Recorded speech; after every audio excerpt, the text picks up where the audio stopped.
I'm Gareth, this is Will. Welcome to the preview of the New Zealand versus England first test match.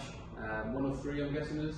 Yeah, 1 of 3. So it's going to get underway 1 o'clock UK time in the morning, so I'll be sound asleep, I'm sure you'll be as well, Will. But our counterparts in Australia will be reviewing the test match and bringing you the last session. We're just going to go through a little bit of the things that we think is going to happen. We did a predicted team, which now the teams come out. Who's going to be the best players, who's going to fail, we think. Just have a bit of context from our side of things, have a bit of fun with it. So, Will, your selected 11. Who did you go for on recent form?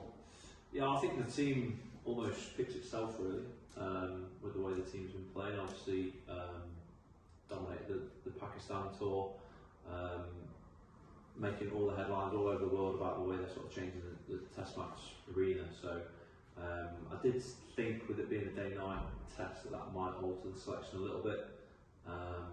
But actually, I think the batters sort of picked themselves. And I think they've gone with the 3 strongest seamers for a day-night test match in Broad, Anderson and Robinson. I think that's our strongest trio of seam bowlers under the lights.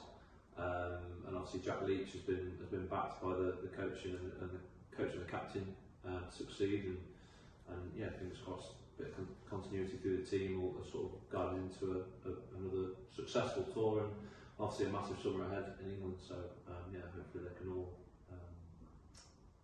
keep pulling away.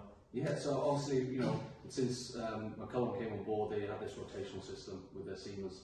And do you think that will come into play out in New Zealand to manage the workloads with the big summer ahead? Yeah, I think so. I mean, we've touched on it before. How New Zealand conditions fairly similar to the UK.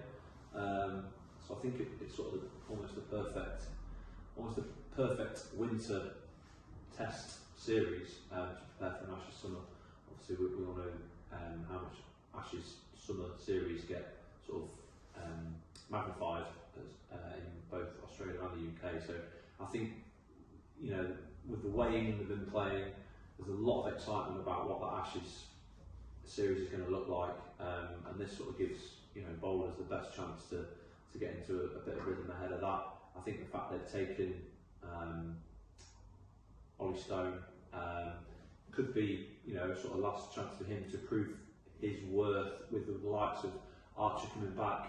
There's a bit of question mark over whether he's going to be involved in a test setup moving forward, whether he could become a white ball specialist with obviously managing his load. I think it's sort of a make or break for Ollie Stone to make a name for himself with the red ball. Really get a chance though. And that's the thing. I think you say about the rotational. I can see him getting a shot because I mean, again, what's the point of taking balls if you're not going to use them? But I think